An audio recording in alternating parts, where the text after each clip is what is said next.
welcome back to another amazing episode of the Drew Sutton Leadership Show. Today's guest, Gene Ligman. Gene Ligman is an engineer turned entrepreneur who knows exactly what it means to walk away from the top only to climb higher. Formerly recognized as the leading authority in industrial vacuum applications, Gene pivoted to tackle a new challenge, revolutionizing the commercial freeze-drying industry. With sharp instincts and a bold vision, he founded Suntorr over 4 years ago to fill a glaring gap in the market. The company has been profitable since day one and is now growing at breakneck speeds. Known for his unfiltered candor and relentless drive, Gene isn't just building machines, he's building a legacy. He spends his days deep in the weeds of business, leadership, and personal development, constantly asking himself and others, if you're so damn smart, why aren't you doing it yourself? Whether he's dissecting leadership flaws or championing the sales profession as a force for human progress, Gene brings clarity, courage, and a punch of humor to every conversation. So without further ado, Gene Ligman, welcome to the show, man. Thanks, Drew. Glad to be here. Yeah. Hey, okay. So we met at a networking event here in Lexington, Kentucky, but that's not your home base. Where's your home base? My home base is in Waddy, Kentucky, which probably almost no one has heard of. It's a very small town, a little bit southwest of Frankfort, Kentucky, the capital city in Kentucky. Yeah. So but you spent time in the Navy, correct? You were in the Navy? Yes. How do you make it from the seaboard over to the middle of nowhere, Kentucky? Well, when I left the Navy, I actually started kind of a grand tour of the United States. So I have actually lived in all four corners and in the middle. Okay. The last corner I lived in before Kentucky was the Pacific Northwest, and that is a beautiful corner. But I like to grow things, and so there's not that much sun where the fir trees are 180 feet tall. So yeah, no, that's true. Yeah, Kentucky is just an amazing. Actually, I tell people Kentucky is like Ireland. Like it's especially in the spring after the first couple of rains, it's just like this intense green. I've lived here almost all my life. I did 5 years somewhere else. And every year I'm shocked at how green and beautiful it is here in Kentucky. Yeah, I call it the Emerald Rolling Hills of Kentucky. They really are. Yeah, it's a beautiful place. So, hey, if you haven't been to Kentucky, come check out the hills. But that's not. So you did industrial vacuums. Is industrial vacuums what brought you to Kentucky? No, sort of, I guess. In my last position with Ligman Vacuum, they're one of the major global suppliers. I got promoted into a position where my role was really national, so I could live anywhere in the United States, provided I was near enough to an airport. So I did a grand analysis of the entire United States, where the living was the best that you could get, and I ended up choosing the Emerald Rolling Hills of Kentucky. So for a number of different reasons, but yeah, that's why I moved here.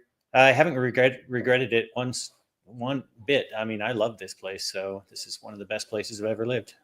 Yeah. It's a hidden gem, that's for sure. All right. So you were doing vacuums. Mm-hmm. And what was your role at the vacuum company? Well, I was, my official title was product development manager and sales development manager. But what I really did, I was kind of that guy that was the product expert in almost all the industrial vacuum equipment that was under my umbrella. I became that guy that knew more about everything to do with those pumps and those applications than anyone else. So I became the go-to guy. By the end, I was training the sales team in how to succeed. I was the guy that they would send in to upsell, like instead of $1 million order, be like a $2.5 million order, that kind of thing. So, but I got really good at it, and maybe a little too good at it. I trained the sales team maybe a little too well. And I got to the point where I'm like, I need to move on, right? Stretch myself, because I felt like I kind of got to a point where I couldn't go any higher. And so I decided to go freelancer, and they called it a retirement. And I said, what? Retirement? No, just retirement. Right. But it kind of was.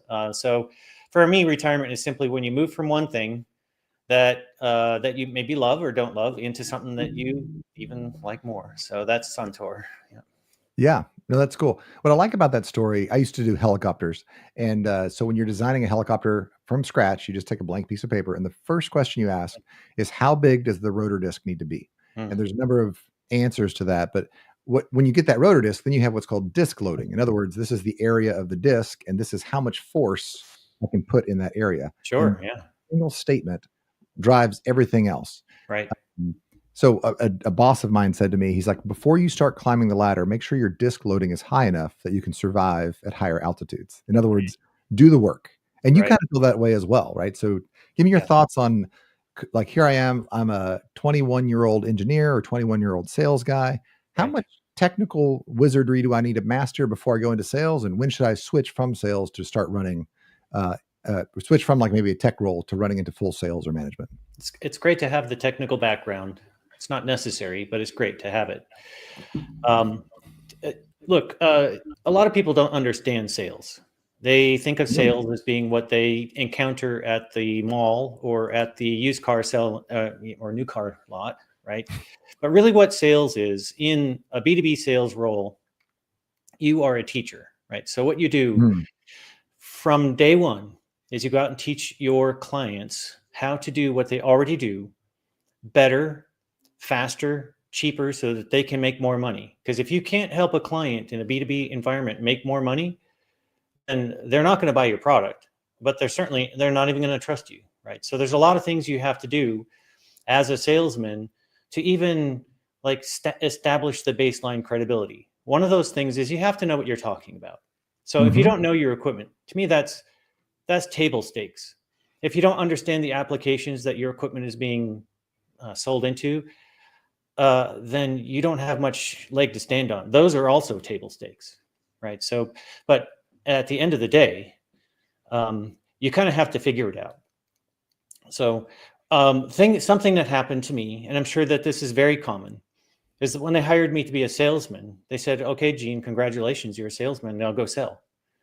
Right? They say, "Oh, here's some information about our equipment," but they didn't give any indication or instruction at all about how to sell. How to sell. In Yeah. fact, you may be lucky if you're a salesman that you get a good manager who knows how to sell, but the chances are small because I don't know, it's a very small percentage of people who are actually really good at selling. So, So, no, I feel that pain as well. I got for a little bit of time, I was in the IT business, the MSSP, if you will, and as a technical guy, teaching people how stuff works is a little bit different than sales. And one of the things is you just got to hit the phones. You got to build the relationships with the people that you're finding. What's your best piece of advice for folks that are starting out in sales? if you're starting out in sales, the first thing that you can do is give a damn, right? Oh, I love it. The Start with first you. thing that you Love can it. do is care about what you do, and more importantly, about what your client is doing, right? If you've got that, you've at least got something. The next thing that you really need to work on is that, or a characteristic that you need to bring to the table is you need to be curious, right? You got to say, what can I learn about this? Why is this exciting? You know, if you do this job right, I argue many times, and I will in the future, that a good salesman actually is responsible for driving the entire state of human progress. Now, I can go into a very long explanation why this is, but just let me say it one really quick way. If you don't sell anything, nothing gets invented. There's no universities, there's no cars, there's no planes, there's no anything except maybe for a better shovel for you to dig the dirt to plant your potatoes. If you Yep. don't sell it, no one's going to ever invent anything. But Yeah. and yet, there is no college degree for selling. It's literally one of the most important jobs that's ever been done in business, right? You can get a degree in basket weaving or whatever, but you can't get a degree in sales. I mean, unless maybe, I don't know, maybe somebody could write me and say, "Oh no, we have a degree in sales," but I've never seen it. In fact, I've never even seen a college course in sales. Isn't that interesting? Well, I think Probably the most important role of all. I think maybe that there is some subconscious irony in that academics don't know how to sell, so how could they teach it? I think there is kind of some sort of poetic That's, closure there. you're right, and that's why I say you're lucky. So one thing that you can do if you're young and you want to be in sales is find a good mentor. Now, this is Mm, not easy, right? yeah. It's not easy at all. But it took me 20 years, right? So they said, congratulations, Gene, you're a salesman, go sell. It took me 20 years to get good at it. But then when I started mentoring the new guys at Leibold, I was able to take a guy who was basically fresh out of college and turn him into the salesman of the year in 2 years. And There we go. that's not a trivial achievement. So there are skills there, and they are very teachable and learnable skills. And it's usually about, hey, how do you present yourself in front of the customer, not as a salesman, but as a teacher, a partner, somebody who cares. If you approach your sales function as with the attitude of, how do I make your life better? How do I help you? And not about, how am I going to sell my equipment? You're already a leg up. There's a lot of mental things that go into sales, but that, those are the key things. Yeah. You got to fall in love with your customer's problem. That's a mantra that I've been hearing from, I would say probably 5 or 6 different sources recently. So I think that the universe is trying to get me to think about that question more often. When it comes to sales on my side, I always tell, especially young folks, especially engineers who have the best new mousetrap, I say, you know what the best product in all of human history was? The pet rock. That was a rock. They sold 1 million rocks one at a time. But what was even more exciting is not only did they sell a rock, that pet rock industry spawned a $7 million pet rock accessory business. So you want to talk about sales? They literally sold a rock, and then they literally sold houses for a rock. I think there was some virality for the, culturally, there's a kind of a cultural confluence at the time, but yet it's not the better mousetrap. It's catching a hold of what's interesting and relevant for the times, being excited about your customer's problem and selling that. Let's move on from sales. So Innovate or Evaporate, you're an engineer who did sales. Actually, it's kind of funny because you were a product guy and a sales guy. And you're not in the vacuum business anymore. You're in the freeze drying business. How did you move from vacuums to freeze drying? Well, freeze drying is a vacuum application.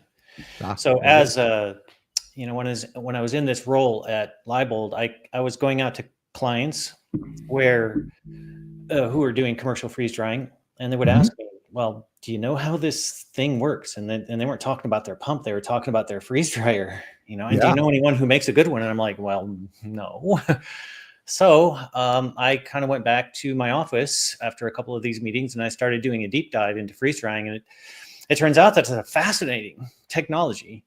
Now, it's been around for decades, but there's embarrassingly little information about how it actually works. Well, I mean, I'm an engineer, and I really like knowing how things work. I approach everything from, the basic fundamentals. And the more I learned, the more fascinated I became. And so it was really kind of a very easy transition. First of all, there's not many people doing it. And second of all, I just found it fascinating. Yeah, I want to just jump in there real quick. As an engineer myself, I think a lot of people think that they're not nerds, they're not geeky or whatever. But my favorite thing to do is to ask a musician about their instrument, or ask an artist about their paintbrushes or their paint. I think that the really beautiful things in life get created by people that are passionate and geeky about their topic. All right, back into freeze drying. So there's not enough information about freeze drying, and you start digging into it. Back to you. Yeah. So then I said, you know what? Hey, since there's such a lack of information about this, maybe I should become that guy, right? So I decided to go freelance. I first started by trying to make my own freeze dryers. And it turns out that if you don't know people who are really good at manufacturing, particularly in a vacuum industry, because it's hard, right? Somebody who can weld pressure systems will fail on vacuum systems. It's just a different paradigm. So I said, well, this is really hard. So I found a company who makes freeze dryers. In fact, I think they make the world's best freeze dryers. So I just joined forces with them, and it's been quite a great partnership all along. So, and by the way, if you're a salesman, you asked me this question earlier, I'm going to go back to it. If you're a salesman and you're just trying to figure out where to go do this job, you should always try to sell the best equipment, not the cheapest, right? I mean, it doesn't take a top salesman to sell the cheapest equipment, right? In fact, you could probably get your chat GPTs to do it. Right. But when you sell the best equipment, you never have to apologize to your client about how it doesn't work very well, or or it's never a race to the bottom, because that's literally an unrewarding job. But when you're selling the best thing and it can actually make your customers much more money, and that's where the excitement is. It's actually one of the funnest jobs you can do if you get good at it. Yeah. No, that's actually, and I think Kiyosaki, I'm a huge Robert Kiyosaki fan. Not in the later years, like more recently, he's got kind of a bent that I don't appreciate, but his older material is fantastic. Right. But one of the things he says is you sell a premium product, which is prestige, or you sell a performance product, which is your freeze dryers. Right. It's easier to sell them because it's a product you can get behind. It's a product that makes a big difference for the customer. But everybody starts out, they're like, oh, well, I can make this cheaper. You can, but then it's a race to the bottom. And it technically, from an operations perspective, not from a sales perspective, but from an operations perspective, it is infinitely harder to make 1,000 of something at like a 1% margin than it is to make a high performance thing at maybe a 20 or 30%. Right. It is so much. And the other thing is Walmart's out there beating you already. Like nobody in their right mind can beat Walmart at anything. They do the lowest cost. They've found every little drop of the lemon they could squeeze. You're not winning there. And if you did win there, did you win? I don't think it's not a business I care to be in. A lot of people have failed after they got into Walmart because Walmart drove them into bankruptcy. Yes. Yeah. So producing something that's amazing. So if folks want to take a look at this, is at suntorr.com? Is that right? Suntorr.com. Yeah. Mm-hmm. Yeah. And I've perused the website here. I'm personally a fan of freeze drying because of the ability to maintain high nutritious food, the ability to preserve nutritious food. It's also kind of nerdy. Like I think about eating the ice cream sandwich when I was a kid at the Johnson Space Centers. But like, I'm just fascinated by it. What is your vision for Suntorr? Are you trying to bring it to the home? Are you trying to bring it to if you are making the best freeze dryers out there, where do you want to take that? Who are we influencing here? Well, the home freeze dryer sector is already pretty well served, and that's really not the sector I'm in at all. Remember, I don't really do retail sales, right, where I'm selling to a customer or an end user. Yeah, I'm very much into the commercial side of business, right? I'm a B2B type salesman. So the clients that I am most interested in working with are the ones that are either moving from very small production, say boutique level production, into larger commercial production for the first time, or who are already in larger commercial production, who want to make what they already do better. Right? So to make more money with what they have, the footprint they have, one thing that I learned when I had this hobby business when I was, 15 years ago or whatever. Yeah. I learned that production limits how much you can sell. And in order to upgrade your production, you have to shut down your production. And there's this conundrum, right? How do I improve my production without torpedoing what I can sell? Yeah, the balance between production, because part of production is predicting what you need to sell in the future, and then you have to sell all of it. Yeah, that's a cycle. Totally. Right. I mean, I literally had this little business where I was selling kitchen knives and tools and garden tools and stuff at the farmer's market, and I would build them during the week and then sell them on the weekend. Yep. Well, if I wanted to shut down my production in order to improve it, well, what was I going to sell that weekend? Because I would be out of stock. Yeah. So, but every time I did it, everything got so much better. The quality got better. I got faster at doing it. That it was well worth doing. But it was always an uncomfortable moment about how to do that. Yeah. So this is what I help people with now: how to navigate this tricky sort of landscape of how do I move from where I'm at now, upgrade to the point where I'm actually at the next level without endangering my business, going bankrupt or whatever. Yeah. Actually, I like this because let's say circa 2000, right? The answer was lean manufacturing. I need to be lean manufacturing. And I'm not picking, actually, lean manufacturing is my favorite whipping boy. Like I I think there was some value in it, but I think that we have largely understood that question of value chains and all those things. Mhm. And I think the new question is what you're hitting on is, for instance, I also think that marketing and sales is a fairly well trodden area. So people know how to manipulate people super well, and people know how to squeeze all of the juice out of the vine. But how do you right size those two things to come together and still make a good profit? I think that's um, people have invented the chief revenue officer, which is kind of like pulling marketing and sales and product together. Mhm. But I think the real magic is pushing production and sales together. Yeah, because Yeah, those things feed each other totally. yeah, and that's one of the things I realized too when I was doing this business, because I was trying to buy materials to make this product with, and there was a particular grade of steel that I couldn't get. There was literally Oh, one supplier in the entire United States who would make this grade of stainless at the how thin I wanted it in yeah. in a without getting a whole like coil, right? Like a 20,000 pound coil, delivered to my garage. Well, with that, right? Right.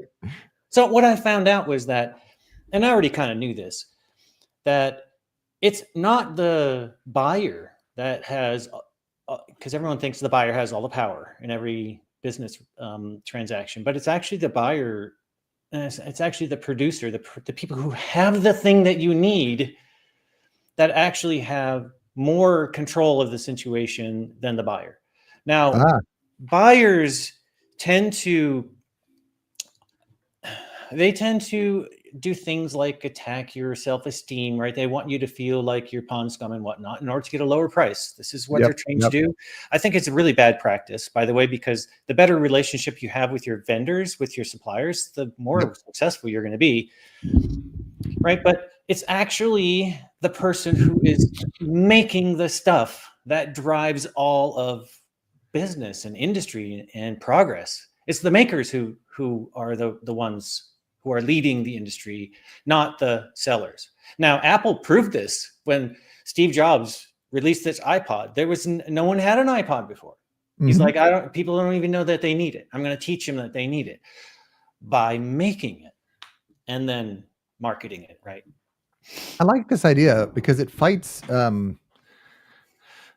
Yeah, I think that somewhere in my subconscious, I just kind of resigned to the fact that everything is a commodity. That we live in a world where there's so much information, and China literally steals patents. And Mhm. um, but no, yeah, it is the innovator who's making the thing that you need, the unobtainium or the Mhm. nanberyllium. I'm actually kind of inspired right now thinking about how can I, when I look at a business, asking, am I the one that's making the little piece of unobtainium, or am I the person that's just using unobtainium? Because the supplier of that unobtainium, that's the person that has control. That's an interesting idea. I like that. Yeah. And everyone can do this, right? All you have to do is use your mind, right, to think about, what do I have? What can I provide? What value can I create that is really difficult for somebody else? And if you don't have some kind of thing that's special about you, well, you do. You just haven't discovered it yet, right? People don't buy my freeze dryers, they buy my knowledge, right? I Mhm. deliver freeze dryers, but they're actually buying me. They're buying my knowledge, right? And some people just buy that straight out, right? They hire me to come train on site or consulting, or I'm working on electronic courses now because people keep asking me for them. Yeah. But it's really, that's the thing that I have, right? And I didn't have that 5 years ago, right? I developed that. So I went from being like the leader in vacuum applications at Leibold to being basically one of the top guys in commercial freeze drying in the entire United States. How did I do that in such a short period of time? Because I focused on it. I got really interested and passionate about it, and I said, "Well, I just want to do this." So I I I just love spent that time. statement. Yeah, I love that statement. So I have 30 patents in helicopter design, which just means that I documented a bunch of my thoughts, right? And Mhm. so some people they say, how are you so productive in an innovation context Right. in such a short period of time? Yeah. And my answer was, I was the only one crazy enough to look at the question for 5 years Right. in a row. Yeah. Everybody else had given up. They're like, this is a boring question. But I was fascinated by the questions. And there's about three questions in particular. And I just like, that was my world. And I learned everything about that. And then I like memorized the weight of steel and the strength of Oh yeah. carbon fiber. And then you get that stuff percolating in your head long enough, and all of a sudden connections start firing off. And so it's funny for me, because I have a bunch of patents, to be like, other people are like, how did you get that many? I'm like, well, they're really kind of one patent or maybe three patents. They're just different like expressions of the equation when it's balanced differently. Right. So yeah, I love that. You got to be obsessed with the thing that you're obsessed with. And then that's where you start becoming world class. You know, it used to be, I don't know, 5 years ago, maybe 10 years ago, people would ask a CEO like Steve Jobs or whoever, right? What's the secret to success, right? And they'll all say, well, you got to have passion for what you do. I'm like, well, I don't have that. Am I screwed? Because who has passion about anything, right? You know, how do you even know? How do you get that? Right. So I was kind of obsessed with this question for a long time. How do I get passion, right? If I don't have it now, this is a very this is something I have to have in order to be successful at business. Then I damn well better get one. Yeah. So, well, I found this book, and it's an old book. It's called Think Your Way to Success, maybe. And it's by Napoleon something or other. Napoleon Hill. And it's all about Andrew Carnegie's. They had this big interview, right? And Andrew Carnegie actually laid out the process of how you develop a passion. He's the only one I have ever found that does this. He says basically, if you first, in order to get to passion, you have to be obsessed with something. Yep. First, you get obsessed with it. And then when you put that obsession into action, people don't call that obsession anymore. They call it passion. I'm like, because this guy's really motivated, right? So of course you're motivated by it because you're obsessed with it. You can't think of anything else, right? And you take action. And it's something that you can actually create, improve the world or whatever with. So people say, wow, that guy's a passionate guy, right? Well, how do you get to obsession level, right? How do you make yourself obsessed? If I'm not obsessed now, how do I get there? He laid that out too, which is think about it. Just think about it. Stop yourself from thinking about all these other things. And for me, like I cut the cable, right? The cable TV. Yeah. 18 years ago, because I was in college. I went back to college as a 40-something, right? I'm like, I can't afford time run. Engineering is a really arduous course, right? So I didn't have time. I literally try to get people to not do engineering. I'm like, don't do engineering. It's a terrible plan. Like it's like my wife was in business, and she literally didn't have classes on Fridays. Like there was not a class to schedule on Fridays, and I was like, I think I chose poorly because I'm working way harder. Yeah, but there's a reward that comes from working hard. Yeah. So, So, and now we live in an age when it's. And the title of this, right? You have to constantly innovate, right? We are at the pace that things are changing now with AI and medical advancements and manufacturing innovations and stuff is so fast that if you're not constantly innovating, it's innovate or evaporate, right? Because you will be gone. So I have this choice, right? I'm kind of, I have gray hair and I come from a time when if you wanted to market stuff, you got a TV ad or you put it in the newspaper or whatever. And newsflash, that kind of stuff doesn't work anymore. No, right? It does not. Now, you kind of have to work on personal brand. You have to be on social media. So I basically have said to myself, right, it's this thing, right? Hey, Gene, if you're so smart, why don't you do it yourself? I said, I'm either going to be forward facing or I'm going to be backward facing. So which is it, Gene? What are you going to be? Yeah. So guess what?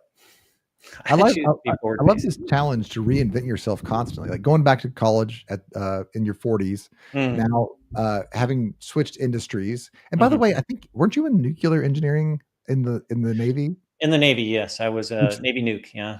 Yeah, that's casually extremely difficult. Thank you. It was the first really hard engineering courses that I ever took. It's very narrow, but very deep, right? Very narrow, very deep.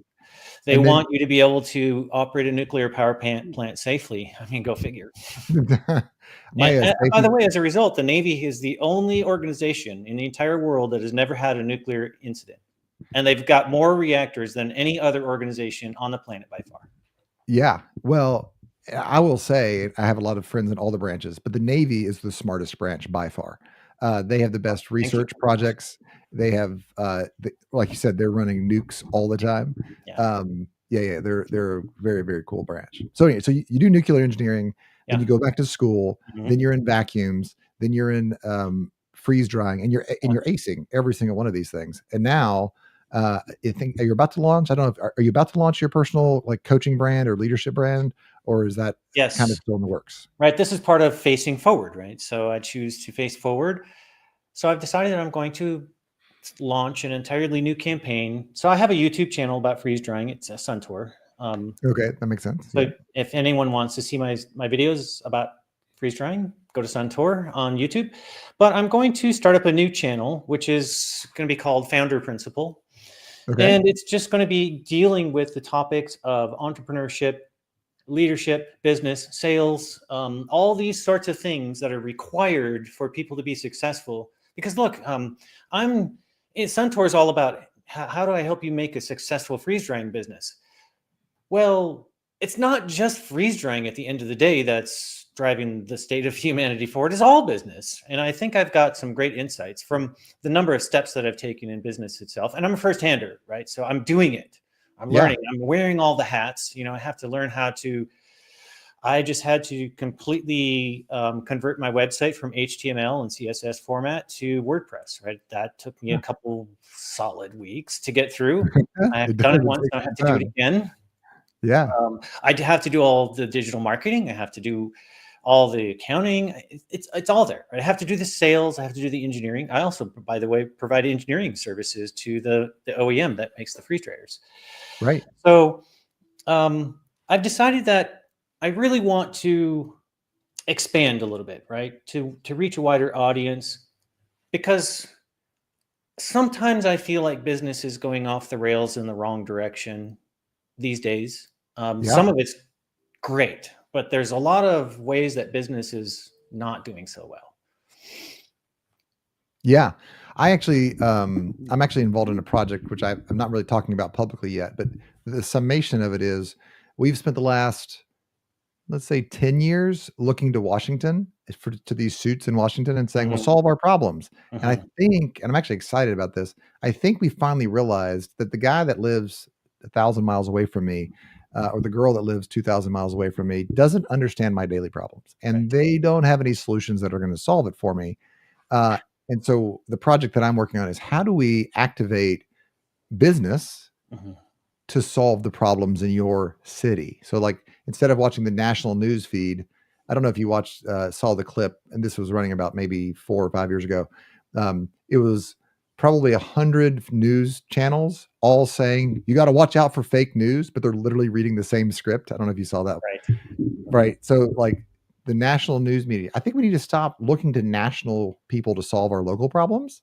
Right. And then when we discover that Suntour, maybe that is an economic driver in its local area that's exporting goods to other people. Mhm, Yeah, it's time to stop looking to government for solutions and start looking to the business. And then, as a business person, I think I want you to be empowered and be like, hey, maybe right. you're the solution for this thing that's plaguing you, like the thing that won't let you rest at night. Guess what? Right. It's your It's solution. could Yeah, be. I'm super, super excited about it. Yeah. No, that Well, this is right. So I think that business has been the greatest innovation in all of human history. It mhm. is what actually creates all of human progress. It Yeah, is what actually has dragged everyone out of subsistence, living in poverty, into what we have as wealth now. we're That the basically degree of living in freedom that we have to pursue our own interests in our own businesses is yeah, directly proportional to the success and the growth that we have in those businesses. And that government control is antithetical to freedom in how to operate your own business. yes. So, I mean, uh, that's a very, I don't know what you call it, non-politically correct attitude, I suppose, these days. And I think that's part of what causes business to go off the rails, I right? think it And here's is. another Yeah. pet peeve I've got. Ooh, I love it. There's Hit all it. these companies who say that my employees are our greatest asset. Okay, now let me treat my employees like utter crap, right? I'm going to just treat them like cogs in a wheel. They're Yes. just going to be numbers to me. I'm going to cheat them out of their wages. And this happens all the time, by the way. I'm going to denigrate them. I'm going to put the worst managers possible in charge of them. But, oh, hey, they're our greatest asset. Buzzword, buzzword, buzzword. That's one of the things that I said, Gene, if you're so smart, do it yourself. Yeah. No, the fastest way to right size your financials, the fastest way to get in the black, the fastest way to cut costs is to take your Mhm. largest cost, which is your payroll, and reduce that as quickly as possible. Right? You don't have to increase the efficiency of your machines or increase the amount of your sales. You can just transfer the healthcare cost over to your employees. Done. Check. That's right. Sorry. Or Maybe just get rid of them altogether, right, right. Too soon? Probably too soon. Anyway, yes. Or get rid of them altogether. Yeah, Yeah. yeah. If you're at, I used to say, hey, because I was an engineer, right? I was like, you pay me to be smart. Don't treat me like I'm stupid. Like I can do the math on the incentive structure you just changed. Correct. I know how much you took away from me last year, Mhm. between this year and last year. And then you want me to be excited? No, no, no. Mhm. As a leader, it's your job to find a way through the mud. That's why That's I'm right. paying you. So, essentially. Yeah.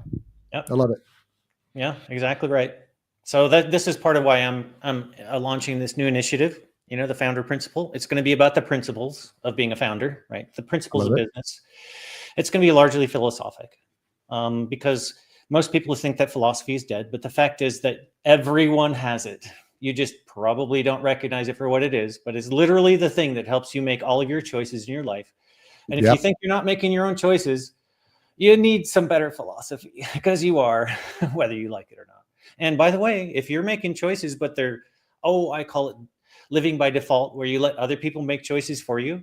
That's a Well, choice. how are you ever going to promote your own wealth, your own Uh, health, your own happiness if you let other people choose for you? Because I guarantee your wealth and health and happiness are not what's on the top of their mind.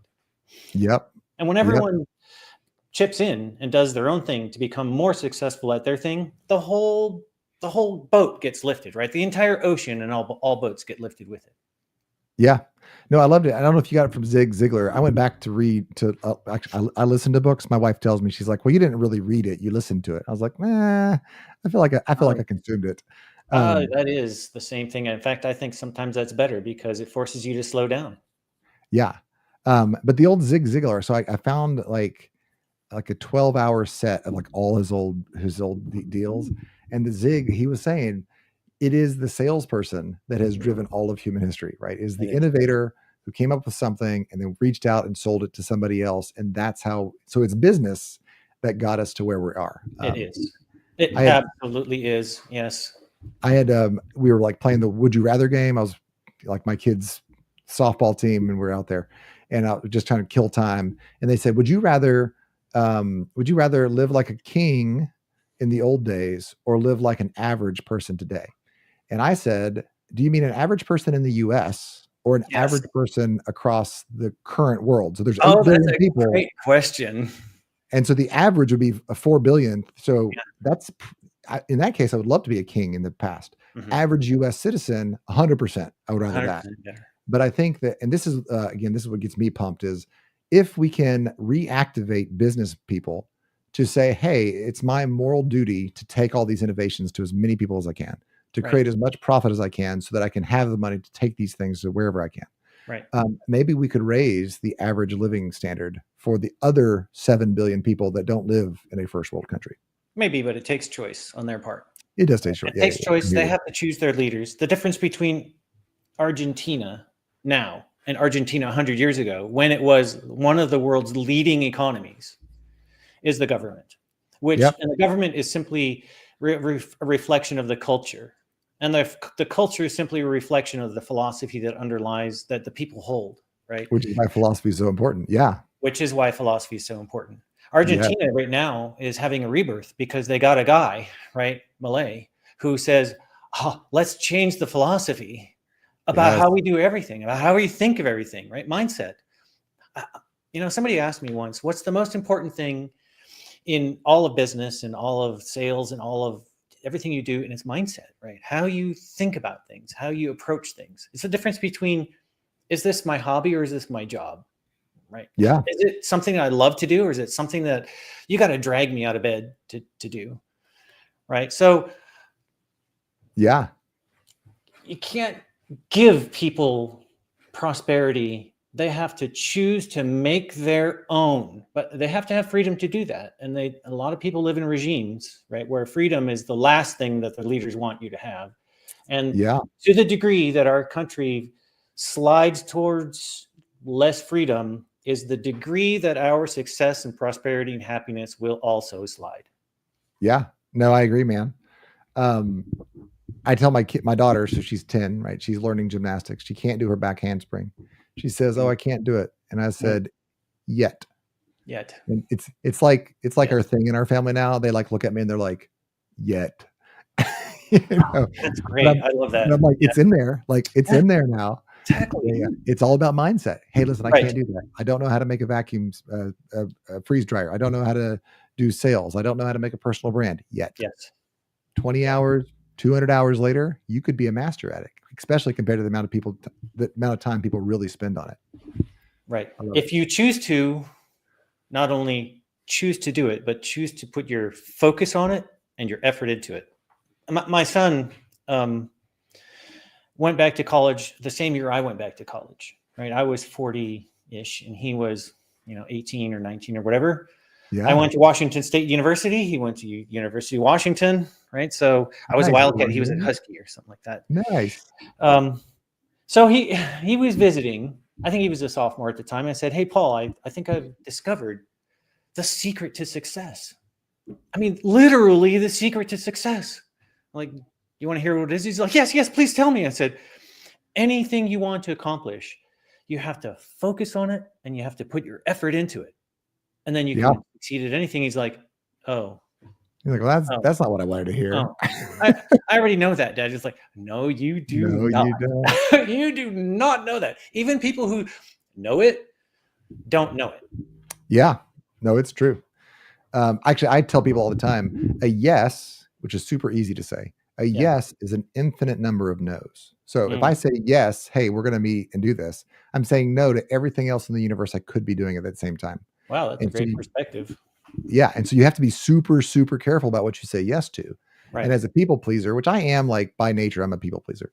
As a people pleaser, learning to say no to almost everything. The answer is no by default. Mm-hmm. It's not because I'm a jerk. It's because I need to protect those yeses. I only get 8. Let's say it takes an hour to do something. I only get 8 to 10 yeses in a day. Mm-hmm. My wife just has been watching this thing.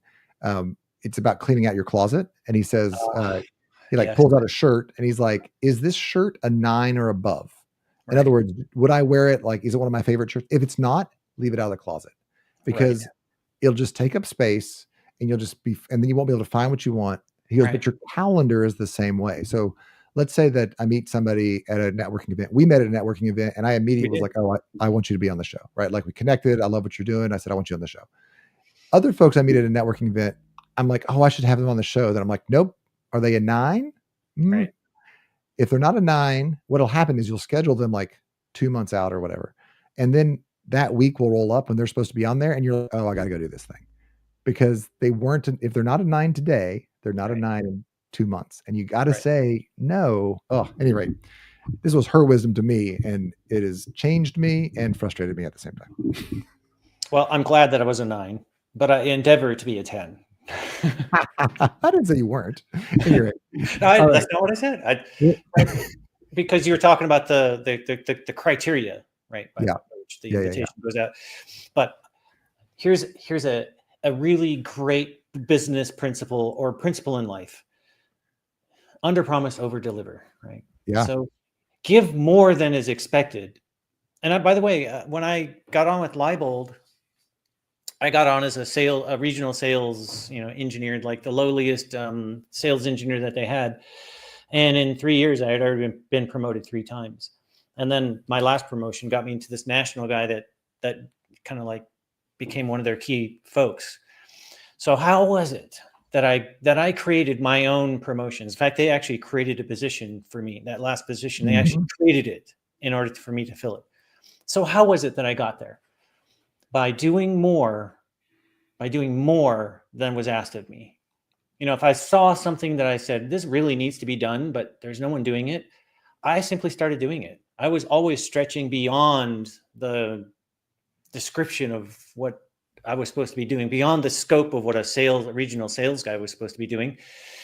And then what happens when you do this is people start to recognize that you've become an authority in this little area, because you learn all about it, and pretty soon they come to you for this information. You're like the guy they go to. Oh, hey, go ask Drew. He knows all about that stuff. And then there comes a time when they're like, oh, we're going to actually create a division that does this stuff. Who's the best guy? Well, it's Drew, obviously, right? That's how it's done. So if you want to get ahead in whatever job you're doing, in any career, do more than expected. Yeah, the way I say it is two things. One is, especially for folks that haven't got very many promotions yet, we are always watching. Like I've been in the position in the organization where we're planning 2 and 3 and 4 promotions in a row. And man, if you can't put that drawing together right the first time, you're never getting a promotion, right? And we will remember the time that you didn't execute for 5-10 years. Right. So we actually had one guy in one of my companies called, his name was Matt, and we literally referred to him in private meetings as fire and forget. That was his actual name that we referred to him as, because like he's just fire and forget. And every time there was a promotion, the first guy we were like, well, does that fit fire and forget? And they'd be like, maybe not. But the point is, we are watching, because to run a company is complicated. We need people we can trust at the higher levels. Yes. And if you want to get to those higher levels, you can't wait to perform until you're there. You got to be performing well down here, overperforming, and you will get sucked up like a vacuum. You will get recognized. I absolutely agree 100%. with that. Every single company that you talk to right now is looking for good quality people. They say, oh, we can't find it, right? Well, first of all, they don't even know how to post a job. They say, oh, here's my job posting. Here's what your responsibility will be: drudgery, followed by drudgery. And by the way, we'll give you this compensation. And by the way, in exchange for that, here's more drudgery, right? Yeah, they need to have a salesman selling the position. In fact, I did that with Libel. They had one of those kind of job postings. I said, no, we're going to rework this. Yes. And a number of people who were replying to that job posting skyrocketed by 100x on just one try. And I was like, hey, how do we phrase this as what the job really is? So and it works. Do you follow Andril at all? Andruil, Andril? A little bit, yes. I am a fanboy. Like I applied to an Andril job. Like I'm not really looking for an Andril job, but like I applied to a job that I might fit every time that one's posted, because their current recruitment strategy is don't work at Andril. That's the strategy. Oh yeah. And all their videos are of these folks, and they're like, man, this sucks. I remember when I was at that boring company I used to work at, and we didn't have to work very hard. But now I'm expected to be at work on time. And he's like driving by a drone. He's like, and we work on really interesting projects. And he like drives by a firing range that has to do with national defense. I mean, just look at these guys. They're in the way all the time. Like he's just like walking through this amazing, innovative, just like Tony Stark lab, the whole commercial, acting like he's like, it's the best, it's the best sarcastic, like flatline comedy. It's awesome. Right. Yeah. I mean, everyone says that Elon Musk is a terribly hard person to work for because he's very demanding. And yet the top talent in the world is always trying to get on with Elon Musk, right? A players only want to work with A+. Steve Jobs was the same way, right? They say he was such a bastard to work for, but he changed the world. In fact, who was it that he said that to? One of his top executives early on. He said, hey, do you want to go make sugared water for a living, or do you want to come and work for me and change the world?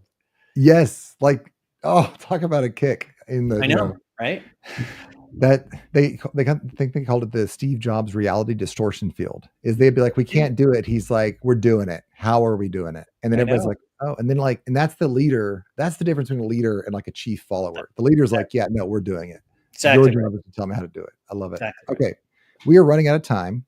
So Gene is a master of all sorts of things. Gene is a master of industrial vacuums. He's currently doing freeze dryers. If you need an industrial freeze dryer, reach out to him. But most importantly, he's about to launch a leadership coaching brand. I think coaching is probably the wrong word, because we hear coaching and you hear, would you like a Big Mac and fries with that type? But Gene, if you want to learn how to create a world-class sales team, if you want to learn how to do B2B sales like nobody else, and in just a couple of years, skyrocket your team from to making a dent in the world, reach out to Gene. Gene, I'm going to ask you how they can get a hold of you, and then I'll just give you the last couple of minutes. Best way to get a hold of me right now is just to go to suntorr.com and use the contact us page. There you go. Suntorr. And my phone number is on my website, by the way. So you can also call me. There we go. Suntorr with 2 R's. SUNTORR.com. Go to the contact page and reach out to Gene. Tell him what you need. And I guarantee you he has a solution for you. That's enough for me. Gene, close us out. You got about 2 minutes. Close us out, buddy. Well, thanks very much for having me. It's always a great opportunity to get to talk to people who are fellow entrepreneurs, people who are trying to drive the state forward, right? And like I said, look, I have chosen to face forward instead of backwards. Clearly, podcasts and other social media programs are the way to go for now, right? If it changes, then I will pivot, right? So thanks very much for having me. I really enjoyed it. I really feel like maybe we should have another conversation sometime. We should have a beer. Yeah. Cool. All right. Well, with that, listen, go to suntorr.com, reach out to Gene, tell him you saw him on the Drew Sutton Leadership Show. And with that, we are out.